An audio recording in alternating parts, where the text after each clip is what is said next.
제8차 바른미래당 의원총회를 시작하겠습니다. 김동철 원내대표께서 개회선언을 해주시겠습니다. 네, 바른미래당 제8차 의원총회를 시작하겠습니다. 다음은 국민의례 순서입니다. 모두 자리에서 일어나 태극기를 향해 주시기 바랍니다. 국기에 대하여 경례.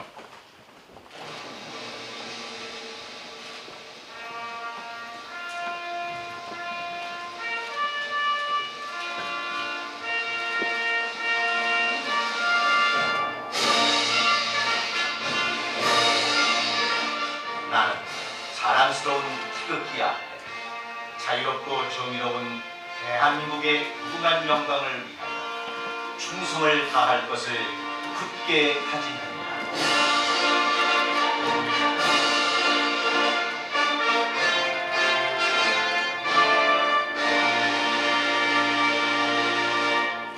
바로 이하 의례는 생략하겠습니다. 모두 자리에 앉아주시기 바랍니다. 오늘 먼저 유승민 공동대표께서 공천관리위원장을 소개해 주시겠습니다.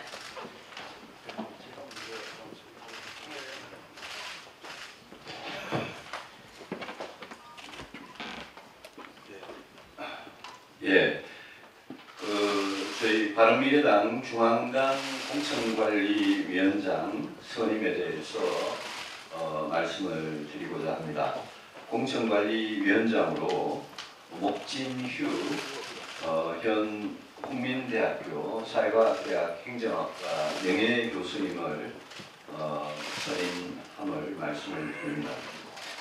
목 교수님께서는 미국 웨스트버지니아 대학교 대학원 정치학 박사를 하시고 국민대학교 연구교류처장 및 행정대학 원장, 또 한국정책학회 회장, 한국사이버커뮤니케이션 학회 회장 등을 역임하셨고 KBS 1라디오의 라디오 중심, 채널A 정치이야기 C12B, 국회방송의 생생토크 등 여러 방송도 진행을 하셨습니다. 매우 어렵게 부탁을 드렸는데 우리 바른미래당의 공천관리위원장을 정말 흔쾌히 수락해 주신 목진휴 교수님께 진심으로 감사드립니다.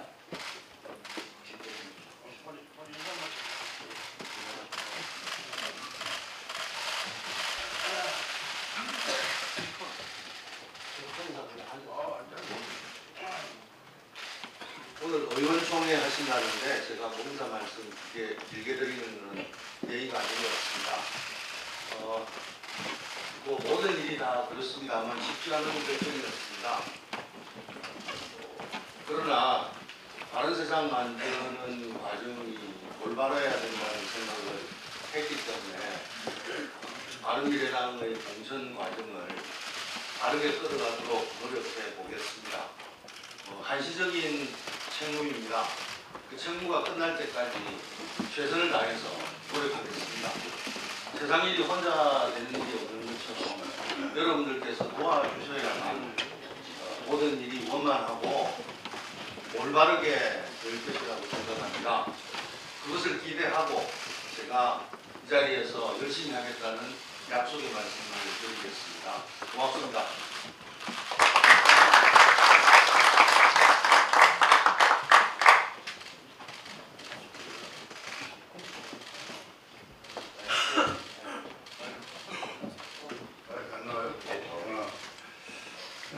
우리 목진휴 교수님, 저희 바른미래당의 공천관리위원장으로 역할을 해주시고 기꺼이 수락해 주셔서 진심으로 감사드립니다.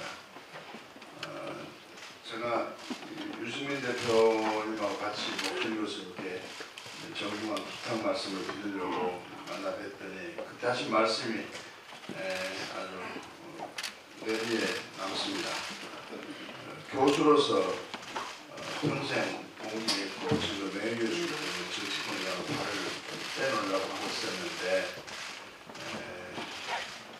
바른미래당이 가는 길을 또 그리는 청사진 목표가 결국 한국의 정당에 가야 할 길이고 그 목표고 청사진이기 때문에 조금이라도 힘을 보탠다는 그런 마음으로 참여를 하겠다고 말씀해 주신 저희들이 뇌리에 깊게 남습니다. 우리 목준희 교수님이 함께해 주신 바른미래당 목준희 교수님이 기대하는 평가하는 그런 당으로서의 한치의 손색도 없이 저희 목표, 목적을 달성했다 하는 말씀을 드리면서 다시 한번 목준희 교수님께 감사드립니다. 아주 정의와 원만 대명사처럼 활동하신 분이기 때문에 공정관리 매끄럽게 잘 해주실 것을 기대합니다. 고맙습니다. 네, 목준희 교수님 감사드립니다. 다음은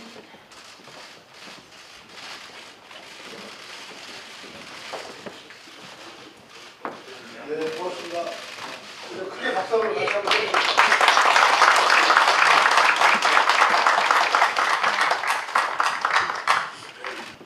공천관리위원장으로 선임되신 목진유 위원장님은 조금 대기하셨다가 요청이 비공개로 전환이 되면 최고위원 회의하는 방에서 언론인 여러분과 상견례를 하도록 할 테니까 언론인 여러분들 회의가 비공개되면 그 마음으로 취재를 하실 분은 그 마음으로 가주시면 감사하겠습니다. 네, 의원총회를 이어서 계속하도록 하겠습니다. 우리 바른미래당은 오늘 모두 발언에 앞서서 응답하라 민주당이라는 영상을 하나 준비했습니다. 모두 앞쪽에 있는 화면을 봐주시기 바랍니다.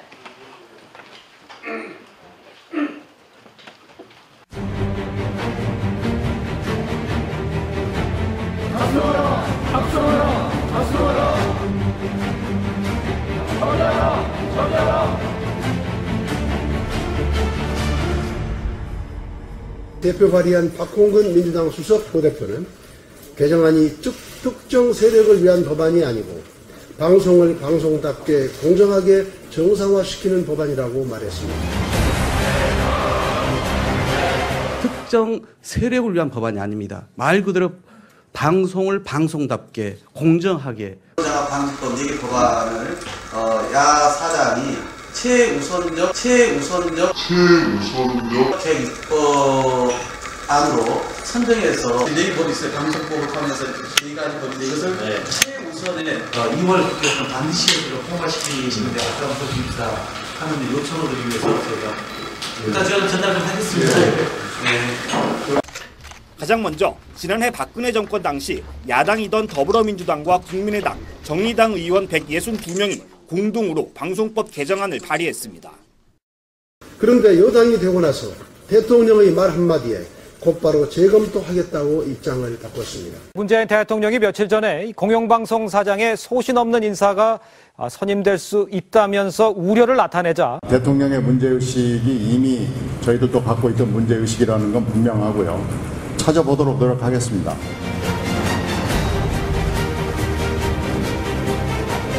공정성을 위해서 방송법 개정안을 냈던 그 정신, 그 자세는 어디로 갔습니까? 이것은 적폐 아닙니까? 왜 이번 국회에서 이러한 법안들을 처리하자는 말을 하지 않습니까? 문재인 정부에서는 방송의 중립성, 독립성은 이제 필요 없는 얘기가 됐습니까? 도대체 문재인 민주당 정부의 내로남불의 끝은 어디입니까? 추미애 민주당 대표, 우원식 원내대표와 현 내각에 참여하고 있는 김부겸, 김영주, 김현미, 고정환 의원도 포함되어 있습니다. 당시 대표 발의한 박홍근 민주당 수석 부대표는 개정안이 특정 세력을 위한 법안이 아니고 방송을 방송답게 공정하게 정상화시키는 법안이라고 말했습니다. 내로남불의 끝은 어디입니까?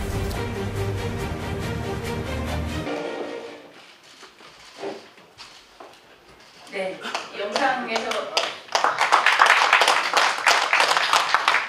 영상에서 보신 바와 같이 민주당은 2016년 7월에 박홍근 의원 등 당시 민주당, 국민의당, 정의당 등 야 3당 의원 162명이 서명해서 방송장악금지법을 발의를 했습니다. 그런데 지금은 처리를 반대하고 있습니다.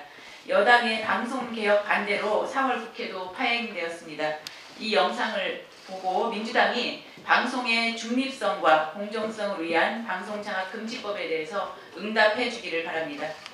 다음은 모두 발언이 있겠습니다. 박주선 원내대표님께서 모두 발언해 주시겠습니다. 아, 죄송합니다. 죄송합니다. 박주선 대표님께서. 바꿉시다.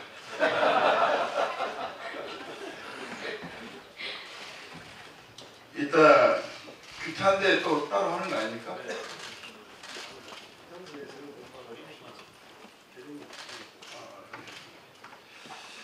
방금 이 영상을 민주당 지도부가 좀 와서 봤어야 되는데, 그럼 민주당 지도부에 이 영상을 좀 선물을 좀 하면 어떻겠습니까? 김영란법에 걸리지 않을 겁니다.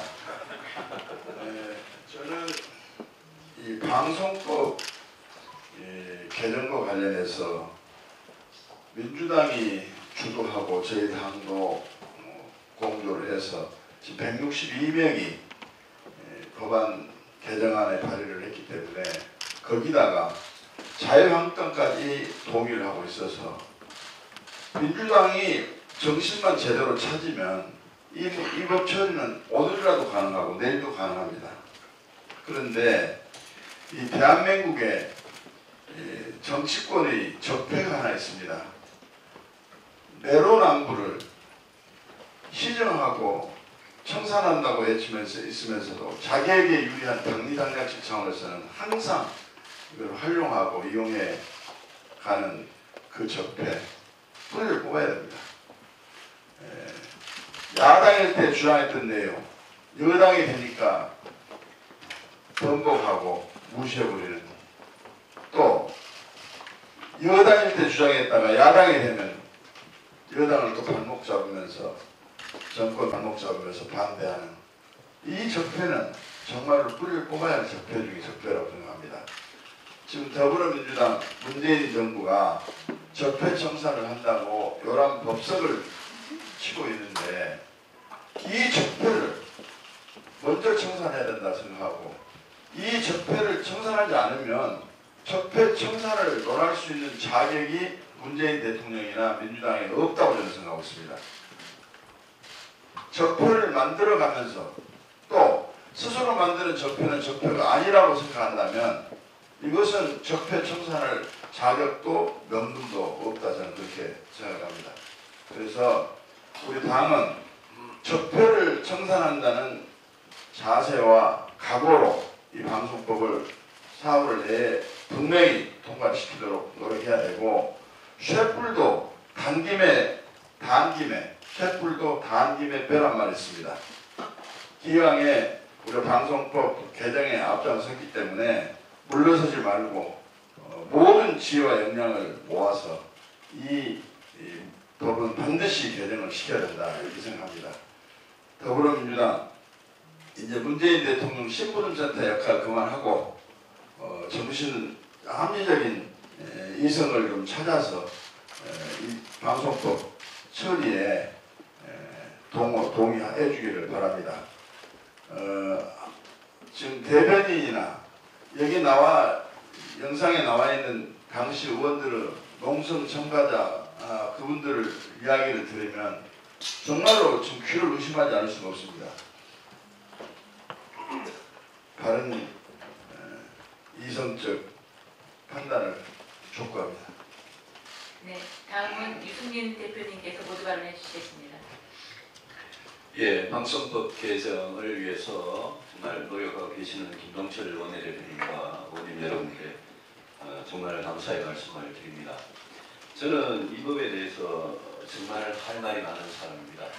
제가 한나라당 시절에 야당을 8년을 하면서 당시 김대중 노무현 정부로 이 공영방송 지배구조에 대해서는 사실 떳떳하지 못했습니다.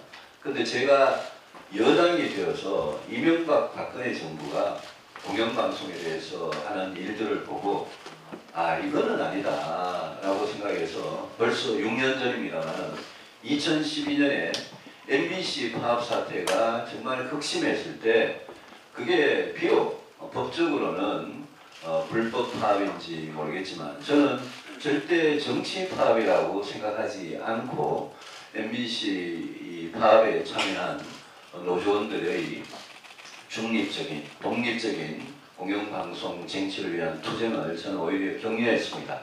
그랬다가 여당에서 아주 호되게 제가 당했습니다만 이게 정권이 바뀔 때마다 KBS, MBC, YTN 같은 이 공영방송에 대한 이 지배의 이 욕심을 버리지 못하는 아주 근시안적인 정권들은 정말 우리 대한민국을 후진적으로 만드는 그런 작태라고 생각을 합니다.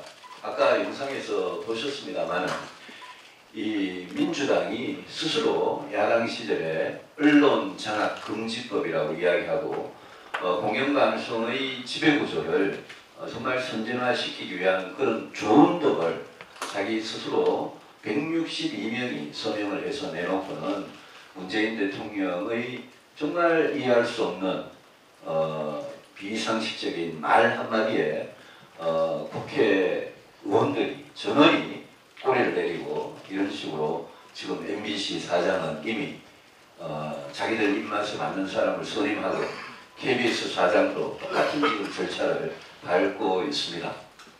저는 우리가 방송법 개정 이걸 요구하면 하고 꼭 관철을 시키고 여기에서 더 나아가서 지금 임명된 MBC KBS 사장도 이 법이 개정되면 개정된 법에 따라서 새로 선임을 해야 된다고 저는 생각을 합니다. 이 법에 대해서 강력하게 같이 투쟁할 것을 결의를 합니다. 말씀드린 김에 한두 가지만 더 드리겠습니다. 어제 안철수 인재영입 위원장께서 서울시장 후보 출마를 선언했고 우리 모두 가서 축하를 했습니다. 서울시장 예비 후보로 출마 선언을 하신 우리 당의 인사들이 더 계시기 때문에 후보의 확정은 공선관리위원회가 맡아서 이렇게 빨리 결론을 내주길 바랍니다만 저 자신은 우리 안철수 예비 후보라고 뭐 불러 좋을지 모르겠습니다만 안철수 예비 후보의 서울시장 당선을 위해서 정말 최선을 다하겠다, 진심을 가지고 최선을 다하겠다는 말씀을 드립니다. 방송법 가지고는 문재인 대통령을 좀 야단을 쳤습니다만 한 가지 문재인 정부가 갖고 있는 정책에 대해서 우리 당이 굉장히 주의를 기울여야 될 게 어제 하나 발표가 된 게 있습니다. 문재인 대통령께서 어제 서울의 경동초등학교를 방문하셔서 2022년까지 1조 1,053억 원을 투입해서 온종일 돌봄 계획을 하겠다고 발표했습니다. 이 부분은 지난 대선 때 저와 안철수 후보도 초등학교의 돌봄 기능을 강화하는 것이 학부모들 또 학생들을 위해서 저출산 문제를 해결하기 위해서 여성들의 경력 단절 문제를 해결하기 위해서 이게 얼마나 중요한지를 이야기했고 제 같은 경우에는 초등학교 1학년부터 6학년 전 학년이 오후 4시까지 정규 수업을 하고 4시부터 7시 반까지는 돌봄 기능을 강화하고 지자체의 지역아동센터나 드림스타트 같은 기능과 결합을 해서 이거는 아빠 엄마가 퇴근할 때까지 아이들을 안전하게 돌봐주는 것을 사교육 시설에 맡기지 않고 국가가 나서야 된다라고 주장한 바가 있습니다. 이 부분에 대해서 오늘 언론의 어떤 여론조사를 보면요, 우리 초등학교 학부모들이 거의 90%, 100% 가까운 수준이 정규 수업을 연장하는데, 저도 공약을 했던 겁니다만 정규 수업 연장하는데 찬성하고 방과후 프로그램 강화에 찬성하고 등하교 시간의 연장에 찬성을 하고 있습니다. 선진국에서도 다 이렇게 하고 있습니다. 이 문제 해결하지 않으면 엄청난 사교육비 부담은 물론이고 국가적인 재앙인 저출산 문제 해결할 수 없기 때문에 문재인 대통령과 이 정부가 이 말을 꺼내놨기 때문에 우리는 더 적극적으로 이 문제에 대해서 이번 지방선거 공약에 꼭 대표 공약 중의 하나로 반영해 줄 것을 정책위에 요구하고 2020년까지 5년 동안 기다리기가 시간이 너무 지루하다. 이거는 너무 시간 낭비다. 이거는 당장 다른 데에 쓸 돈을 돌려 쓰더라도 이거는 당장 추진해야 될 문제다라고 생각을 합니다. 정책위에서 챙겨주시기 부탁드립니다. 예, 다음은 김동철 원내대표께서 워드 발언해 주시겠습니다. 네, 방금 우리 유승민 대표 말씀하셨듯이 저희 바른미래당은 반대만을 위한 반대, 무조건적인 반대의 길을 가는 자유한국당과는 그런 길은 가지 않겠습니다. 그렇다고 해서 문재인 정부가 잘못된 것을 보면서도 덩어리 냉가슴 할 듯 침묵을 응원하는 민주당 의원들과도 그런 길도 가지 않을 것입니다. 문재인 정부가 잘한 것에 대해서는 평가하고 적극 협조하되 가지 말아야 될 길을 갈 때는 정말 적극적으로 이것을 말리고 그렇게 해서 문재인 정부가 성공할 수 있도록 하는 그런 역할을 앞으로도 바른미래당은 그런 노선과 역할을 연기할 것입니다. 방송법과 관련해서 한 말씀 더 드리겠습니다. 민주당은 촛불 시민혁명을 얻고 탄생한 문재인 정부의 국정운영에 여당으로서 무한 책임을 져야 합니다. 그러나 민주당은 과거 야당 시절에 해왔던 반대의 습관 아니면 말고식의 무책임한 정치 공세 버릇을 하나도 버리지 못한 채 여당으로서 책임 있는 자세를 전혀 보여주지 못하고 있습니다. 집권 여당이 아니라 집권 야당이라는 비아냥이 그냥 나오는 것이 아닙니다. 방송장악금지법은 이명박 박근혜 정권의 방송장악에 치를 떨었던 민주당이 스스로 나서서 만들었던 법안입니다. 방송은 여당의 것도 야당의 것도 아니다. 방송은 진보의 것도 보수의 것도 아니다. 방송은 공공의 것이요 국민의 것이어야 한다. 이와 같이 지극히 보편타당한 상식과 원칙에 따라 진보 정권이든 보수 정권이든 어떤 정권이 들어서더라도 방송의 독립성과 중립성을 보장하지 않으면 안 되겠다는 절박한 심정으로 민주당이 앞장서 발의했고 그것이 바로 촛불 시민혁명 정신이었습니다. 그렇다면 문재인 정부와 민주당이 가장 먼저 통과시켰어야 할 1호 법안이 바로 방송장악금지법이 되었어야 하는 것 아닙니까? 그런데 지금 오히려 민주당이 법안 처리를 맡고 있습니다. 참으로 기막힌 지금의 상황, 이것이 촛불 정신을 개선한다는 문재인 정부의 입장인지 묻지 않을 수 없습니다. 민주당이 방송장악금지법 처리를 맡고 있는 것은 문재인 정부 또한 과거 적폐 정권과 똑같이 방송을 장악하겠다는 조의를 드러낸 것이기 때문에 문재인 정부는 더 이상 촛불 정신을 말할 자격이 없습니다. 아니, 더 나아가서 이것은 촛불 정신을 훼손하고 우롱하는 것입니다. 문재인 정부와 민주당의 행태는 이뿐만이 아닙니다. 경제와 민생, 일자리 정책은 그야말로 최악입니다. 한국 경제는 문재인 정부의 잘못된 정책 때문에 호황을 맞고 있는 세계 경제 흐름에 역행하고 있습니다. 소득이 높아지기는커녕 있던 일자리마저 사라지고 있습니다. 기업들이 국내 투자로 양질의 일자리를 만들도록 이끌어야 하는데 불필요한 각종 규제와 구조적 문제는 그대로 놔둔 채 반시장 정책으로 인해 기업들이 오히려 해외 투자로 선회하는 사태를 먼산 바라보듯 수수방관하고 있습니다. 이런 최악의 경제 무능을 두고 바른미래당은 물론 대부분의 전문가들이 경제정책의 패러다임 전환을 줄기차게 요구하고 있지만 전혀 귀를 기울이지 않고 있습니다. 노무현 정부에서 청와대 정책실장을 지낸 이정우 경북대 명예교수는 일자리라는 마차는 경제성장이라는 말이 이끄는 결과이기 때문에 마차를 말 앞에 둘 수 없다면서 앞뒤가 뒤바뀐 문재인 정부의 정책을 꾸짖었습니다. 일본의 한국 전문가인 후카가와 유키고 와세다대 교수는 급격한 최저임금 인상에 대해 사회복지정책으로 해결하기를 경제정책으로 해결하려는 우를 범한 것이라며 통렬하게 비판했고, 타일러 코원 조지 메이슨대 교수는 소득주도 성장은 정치적 목적에서 출발했기 때문에 경제발전에 도움이 되지 않는다고 충고하고 있습니다. 프랑스 마크롱 대통령의 노동개혁 사례를 활용하라는 바른미래당의 제안에도 귀를 닫고 있습니다. 문재인 대통령과 같은 시기에 집권했지만 마크롱은 1년도 안 되는 사이에 프랑스를 환골탈퇴시켜 삼성전자, 도요타, 구글 등 세계 유수 기업들의 자본을 유치한 규모가 지난 10년 내 최대치를 기록했고, 이를 통해 무려 3만 4천 명에 달하는 고급 일자리를 창출하지 않았습니까? 하지만 문재인 정부는 이러한 지적들을 철저히 외면하고 있습니다. 배짱입니까? 오기입니까? 아니면 포기입니까? 국가 병련대계라고 하는 교육정책은 그야말로 엉망진창 그 자체입니다.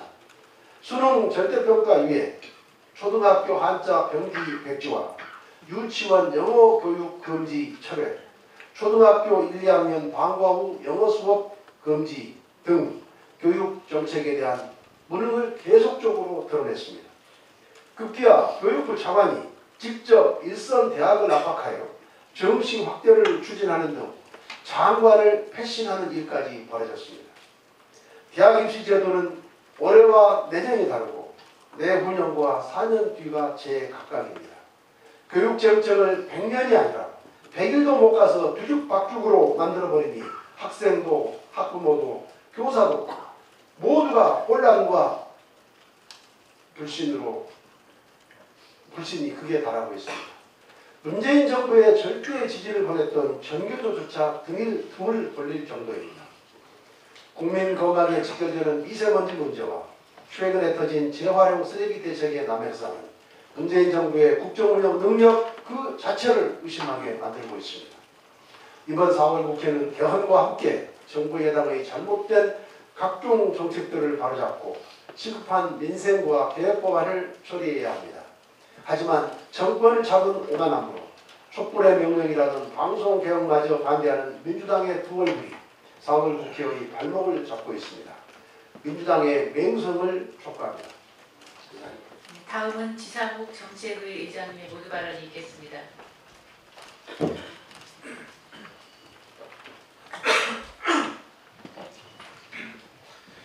네, 더불어민주당의 내로남불의 끝은 도대체 어디까지입니까?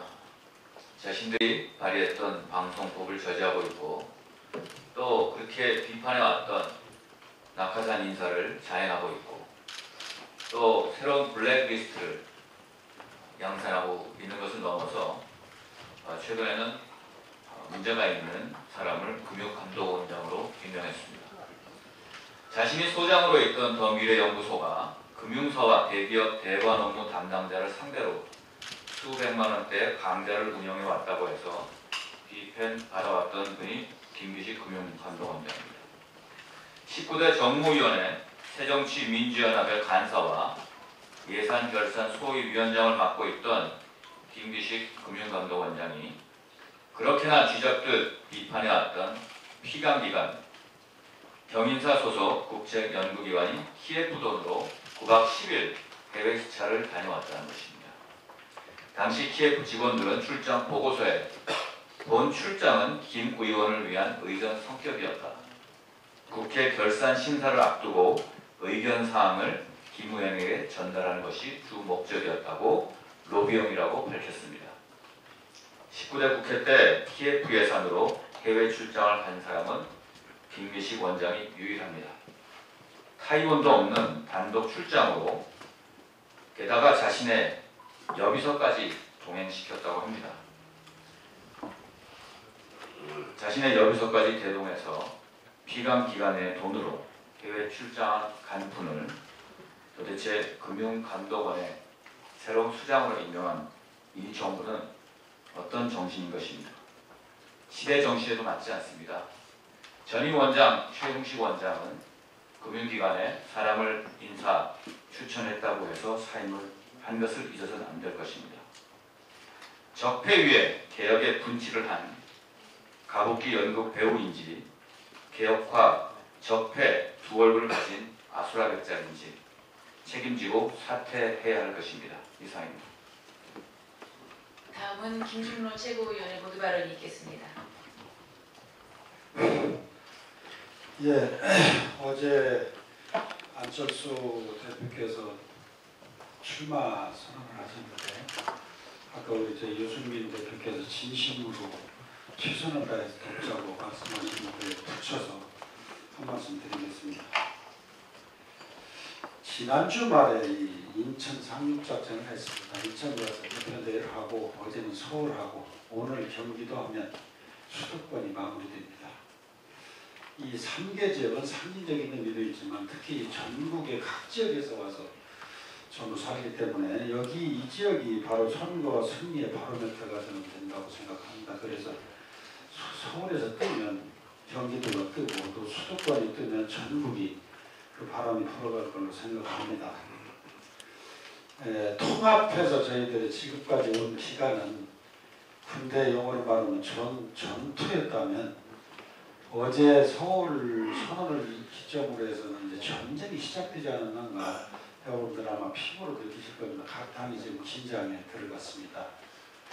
그래서 아까 우리 유승민 대표께서 말씀하셨는데 정말 우리 서울만 승리하면 저는 선거 대박이라고 생각합니다. 그래서 당력을 정말 총집결을 시켜야 되지 않는가 이런 생각에서 한 말씀 드립니다. 그래서 정말 할 수 있다는 자신감, 해야 한다는 사명감, 신념, 거기에 사직성의 절실함이 있다면 저희는 분명 이길 수 있고 기적을 이뤄낼 수 있다고 생각합니다. 그래서 지금부터는 저희들이 모두 함께 나라를 구한다는 정말 절실함을 갖고 우리 모두 함께 했으면 좋겠습니다. 감사합니다. 추가로 공개 발언 하실 의원님 계십니까? 네, 정명국 의원님 모두 발언 해주시겠습니다. 예, 어제 대통령 비서실장 임종석 실장의 국민투표법 개정 요구를 하는 모습을 보면서 문재인 정부의 비서 정치가 도를 지나쳐도 너무 지나치고 있다 하는 생각이 듭니다. 지금 그 중요한 개헌안을 민정수석이 쪼개기식으로 발표하는 것도 모자라서 모든 국정 전반을 대통령 비서실을 통하지 않으면 안 되는 것이 지금 문재인 정부의 현상입니다. 거기에 더불어서 지금 소위 말하는 적폐지수, JP 지수라고 하는 것까지 함께 모든 공무원들의 손발을 묶어놓고 있는 것이 현실입니다. 지금 공무원들의 얘기를 들으면 어떤 새로운 정책을 입안을 해서 그것을 실행을 하기 위해서는 우선 먼저 대통령 비서실을 거치지 않으면 안 된다는 겁니다. 그래서 심지어는 대통령 비서실의 행정관이라도 선을 대야지 된다. 그 줄대기에 바쁘다 하는 겁니다. 아예 JP 지수 때문에 다수의 공무원들은 지금 오히려 지금 이 정부에서 잘못 실행을 하게 되면 다음 정부에서 또 다른 JP 지수로 인해서 불이익을 받을까봐 모두 손을 놓고 있다 하는 얘기들이 팽배합니다. 이런 상황에서 대통령께서 아무리 좋은 뜻을 가지고 아무리 말씀을 하셔도 공무원들은 움직이지 않습니다. 이 결국 제왕적 대통령이라고 하는 것이 비서실의 비서정치에서 눈멀게 하고 귀멀게 하고 결국은 그 결과가 최순실 사건을 가져오게 했다 하는 것을 반면교사로 삼기를 바랍니다. 네, 하태경 최고위원님 모두 발언 읽겠습니다. 예, 저는 북한의 김정은 국무위원장에게 한 말씀 드리겠습니다. 그 김정은 국무위원장은 본인과 평양의 특권층만 봄이 온다 공연 보지 말고 북한 주민 전체에게 TV로 그 봄이 온다 공연을 다 틀어주기를 바랍니다. 사실 여태까지 북한에서 한국 가수들이 공연한 게 한 10차례 정도 됩니다. 한 번도 TV로 북한 주민들한테 틀어준 적이 없습니다. 근데 이번에는 좀 다르지 않을까 좀 기대를 했는데요. 어제 조선중앙TV에 일부 방송 나온 걸 보니까 가수 이름도 이야기 안 하고 노래 공명도 이야기 안 하고 입만 벙긋벙긋하는 요 장면만 나왔습니다. 여전히 평양에 봄이 오지 않았구나. 김정은 위원장이 요즘 파격적인 모습으로 뭔가 달라질 것 같은 기대감을 주고 있습니다. 하지만 그 진정으로 북한이 변하느냐 안 변하느냐의 핵심 평가 기준 중에 하나가 바로 이겁니다. 한국 가수들의 공연을 일부 특권층만 보고 북한 주민들은 틀어주지도 않고 심지어 한국 가수 노래 부르다가 걸리면 여전히 감옥 갑니다.